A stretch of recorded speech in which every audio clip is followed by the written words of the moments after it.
So what's pickleball like in Scotland right now? Pickleball in Scotland is growing so much. It's becoming so popular. I started to play in January this year, and when I told my friends and family I was playing pickleball, they had no idea what it was. Now I feel like fast forward 10 months, more and more people have heard of pickleball. So I love it. I feel like it's such an addictive sport, and I'm very passionate about staying healthy and active. I feel like we can just put away so many hours across the week having fun, but also being physically active. So that's the real draw for me for pickleball. I just see it has so many health benefits for psychological health and physical health, which is very much suited to my profession. So I'm all about keeping people healthy and active. Yeah. Because you're a nutritionist. Yes. You got your doctorate in nutrition too. We talked about that. So yeah, the nutrition side is great, but it's so nice to explore the physical activity side as well of things. So this year I done a short course with Pickleball Scotland, and I'm a pickleball ambassador for Scotland. Nice. So Christos and myself have ran 4 or 5 taster sessions locally to where we live in Edinburgh, and we introduce people to the game. And the really, really nice thing about it is you just see people fall in love with it in the first hour. I know. And it's so fulfilling.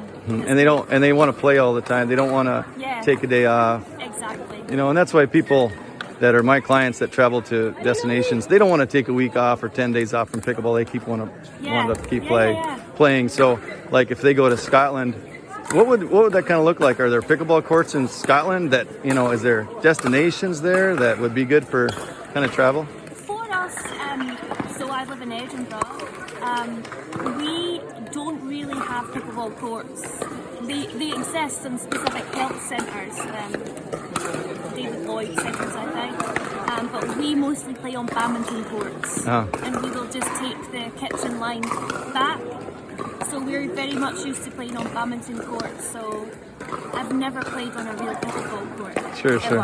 So that's my goal for next year. I want to play on a proper court. I bet you there'll be investors that will want to build dedicated courts as they realize how popular it's becoming, you know. So. Because it's tough.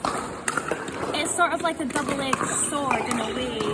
That we're so passionate to promote the sport, but we know there's actually limited space. So we're all sort of trying to book the same courts, you know. It becomes tough for people who run clubs to get the designated time. So we're very much still competing with people for the badminton space. And of course the weather in Scotland isn't the best, so we can't guarantee outdoor play.